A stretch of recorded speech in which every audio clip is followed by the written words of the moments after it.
Dr. Pack here, real doctor with fellow real doctor, Dr. Jeff Nippard. I think I'm going to change my stance on who's a real doctor and just include everybody. Everybody's a doctor. Congratulations, Dr. Nippard. Thank you. Thank you so much for having us here. We're going to do the power move here up. You let go first. I did. Therefore, I win. Thank you for watching. Don't forget to like, subscribe. Jeff Nippard, out handshake. Going right. So, we're here in the infamous Lehman College lab in the middle, literally in the middle of the full ROM versus lengthened partial study on trained participants, upper body, first study ever, funded by Big Jeff, TM. Thank you so much. And I'm here to ask you a few questions, actually throw some papers at you and ask you if they're overhyped, underhyped, or appropriately hyped in terms of, you know, how much people made them out to be as far as science communication goes. Obviously, your thing is science communication. You take a lot of what we do and you get it out there, and some papers will get a ton of hype. They'll be discussed. There's going to be debate, even in people that are not really that science. So starting off with one of the most sort of hyped studies of last year, the 52 set study. What do you think?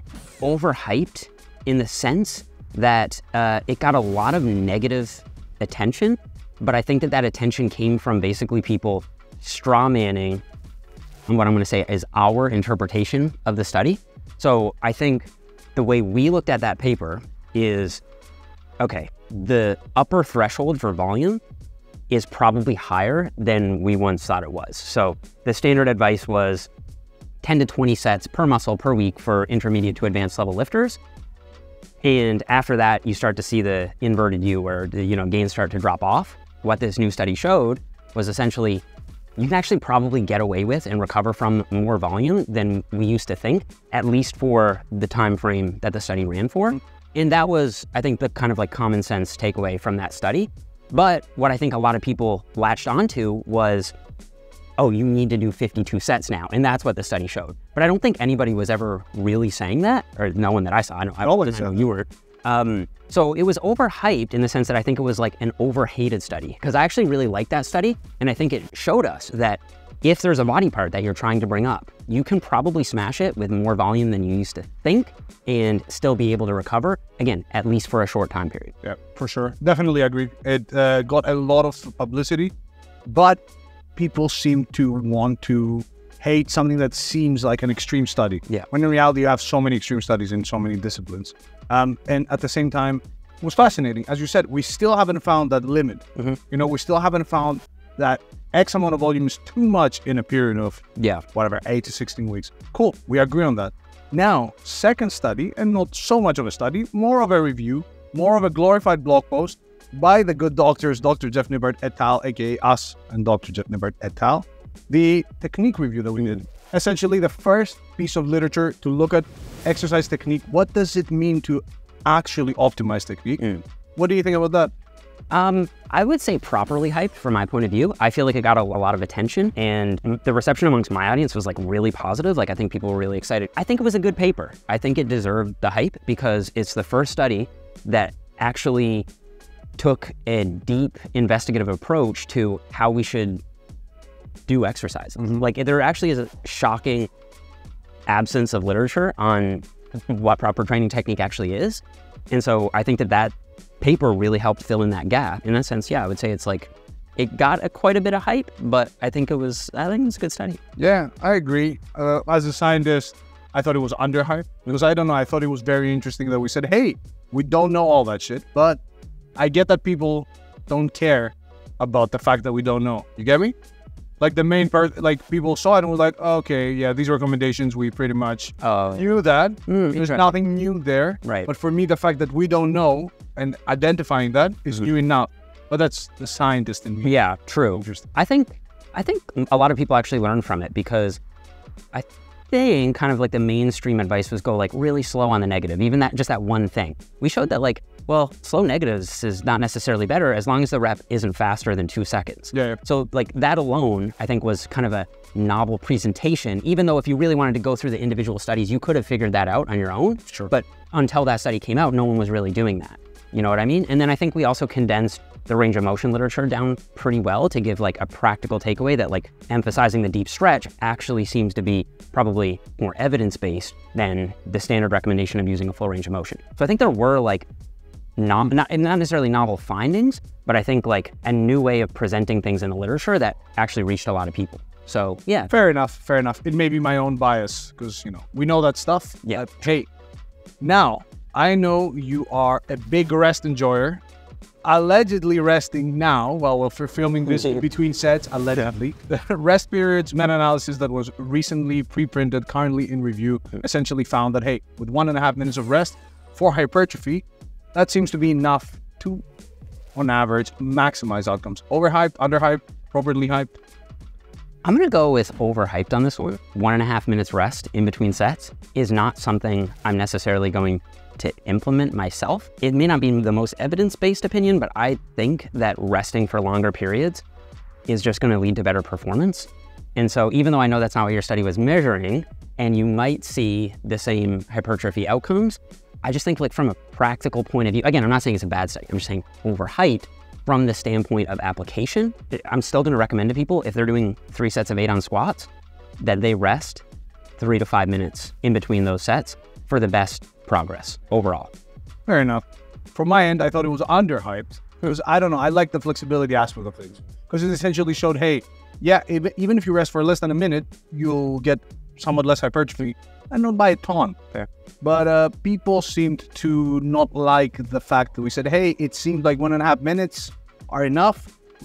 The study never said don't rest longer. Right. You know? Yeah. Yeah, in that sense, I think it's good because like anything that's gonna get people in the gym and get them an efficient workout is good. So if this study shows that you actually don't need to rest 5 to 10 minutes between sets, you can still get gains even if you're only resting 1.5 minutes between sets, then that's great. People love having faster workouts. But I'm trying to maximize growth. And I'm frankly not quite convinced, even with this study, that 1.5 minutes of rest in between sets is going to be enough to maximize muscle growth.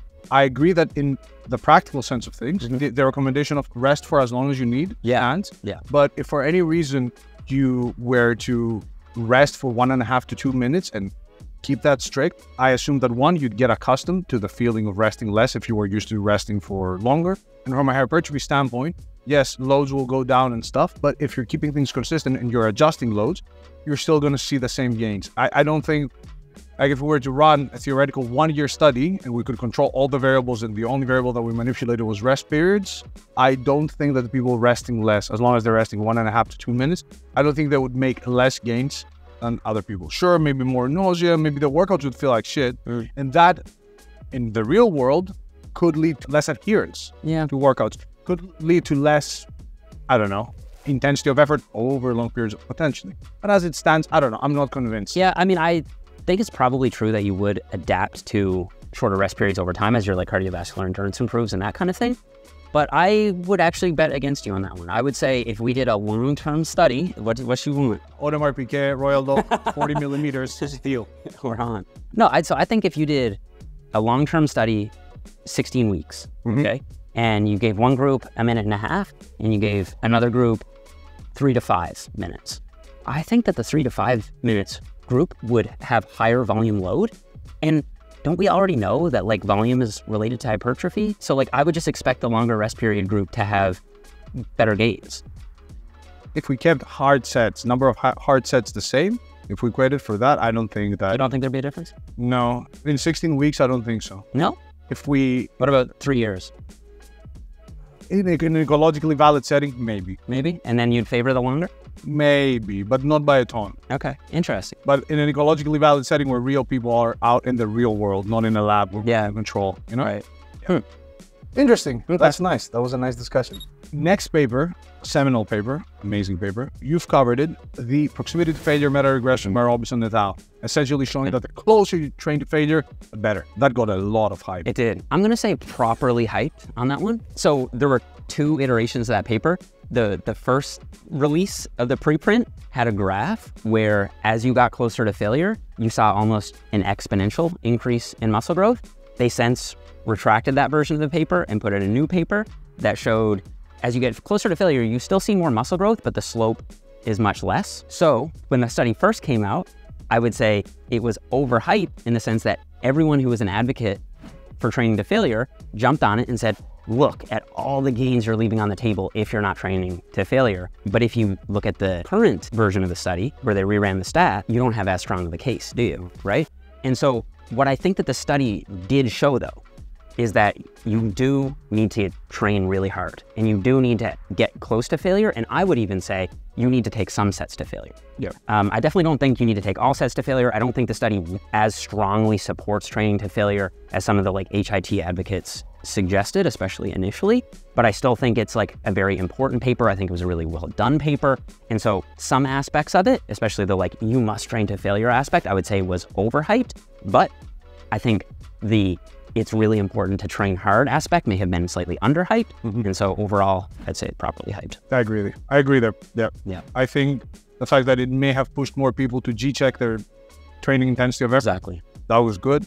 I do think that some people took it and run way too hard with it, but it definitely highlighted what you said. Like training close to failure means really close to failure. Exactly. Not 4 to 5 reps. Yeah. I think if you're regularly leaving 4 to 5 reps in the tank across exercises, you're leaving gains on the table. Yeah, you were still making gains, but you're leaving. Whereas I think before that study, I probably wouldn't have said that quite so confidently, honestly, because there are studies that, you know, show gains leaving lots of reps in the tank, especially, you know, in untrained lifters.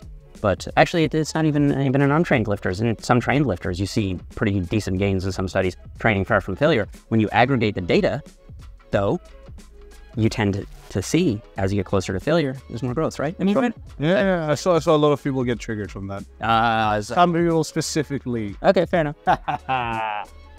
We'll see you outside. And last, but definitely not least, the Systematic Review and Meta-Analysis by Wolf et al. 2023 on range of motion. The bee's knees. The journal even gave it an award for most read paper or something. Oh, yeah? Hey! What do you think about that? I'm going to say underhyped just because I think the study got twisted, and a lot of people seem to think that the paper is essentially saying that like length and partials are way better and it's all that you should do, and you know, full range of motion is out, length and partials are in. In reality, I think what the paper really showed was that like length and partials work at least as well as full range of motion, and the lengthened aspect of a lift is certainly more important than the shortened aspect of a lift, at least it seems to be for most muscles. So again, it's one of those instances where like a lot of the hype was negative, but that negative hype was based on, I think, a misinterpretation of the study or a misinterpretation of what some people were saying about the study. So I'm saying underhyped in the sense that if people actually like looked at the study and its actual findings and then reported that information, there could be more of that. Do you know what I mean? Yeah, I feel you. I do think that because length and partials gained so much hype, the knee-jerk reaction of a lot of people is to go against that. And that then created different sort of straw man claims that were not really made and so on and so forth. But I think in some cases it was underhyped, as you said, but from a different standpoint. One, it brought focus to the fact that, hey, let's look into this. Let's look at length and partials and the stretch in general, and even isometrics are long muscling. So it brought attention to long musclings, which is huge from my point of view. And at the same time, it's really cool, man, as somebody who wants to get super jacked and wants to see if we can eke out a bit more growth. Sure, 5 to 10% more growth for the majority of people. Who cares? Yeah. For the majority of like recreationally active people.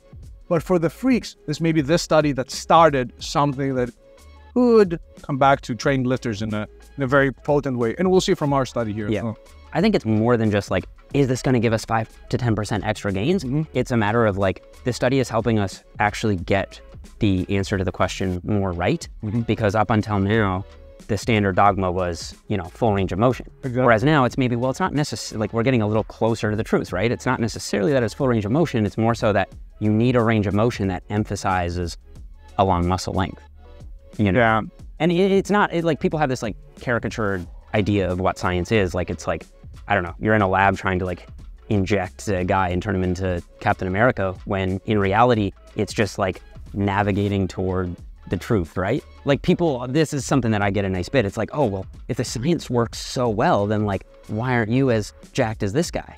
And it's like, well, the science isn't necessarily trying to do that. Like, it doesn't even deny that there are like natural limits or things like this. It's just like trying to get closer to the right answer to these questions. Yeah, for sure. And when it comes to full range of motion, if you look behind the curtain, and that's the case with many things in science, you see articles and stuff, but when you, exactly with our narrative review, you'd assume that there's a lot of data on strict technique, more lenient technique, but then you look behind the curtain, there wasn't even a definition of technique. Similarly here, if you try and find a strong case for why a full range of motion is the default now, besides things like practicality and whatever, functional mumbo jumbo, you won't find it. And as far as the current evidence goes, although limited, there's more of a case for length and partials than full range of motion. And that, as a scientist, I find it fast. Yeah, me too. Nice. Yeah, I love that paper. Overhyped or underhyped? The Norwegian Frequency Project. Oh, definitely overhyped, man. Don't get me started here. Nah, just kidding. Respect to the authors. The thing that annoyed me with this back in the day is that back in the day, you know, what year was that? 2015? 14? 14. You were on the come up. Yeah. Evidence-based was still so new that just being evidence-based and quoting a study was enough to make a name. So people like in forums, Reddit and stuff were referring to the Norwegian Frequency Project. Exactly. And everybody, I was like, whoa. I was not jealous, but I was like admiring it. Like, oh, these guys have done this insane study. When I went to look for it, bro, I couldn't find anything. Nothing. It was like in a book of abstracts that the PDF wasn't accessible. Yeah. And I was like, okay, guys, I'm full on behind okay, there's not enough evidence. There's an abstract, some hype. But bro, can't even find the abstract here. Yeah. Is it out yet? Like, have we ever seen the full? I'm not sure if it was that specific one. It's been replicated and so on, but the results weren't quite as amazing. Bro, it was worse than some forum anecdotes. You know how people would quote like the Jeff Nippard bulk experiment. Oh, there was this guy on Reddit who did this, that, and his arms grew. Yeah. Like, it was worse than that with that study, I'd say. I mean, I agree. Because at least you get some info. Okay, it was this guy and you did this. I just want to see the data, because like if we could see the data, it'd be a really cool study, because it was on experience power. Yeah, it was a powerlifting. So like if the data exists, it's cool, but I don't know. I just don't know if I can trust it, you know? Yeah, but nice throwback. That was a really good one. That's it. Thank you so much. Yeah, fifth handshake for the day. You know the deal. Canada, Greece, UK. We out here, baby. New York City repping. You know what's on the race. Get to like, subscribe, and buy stuff, especially Jeff's books. Bro,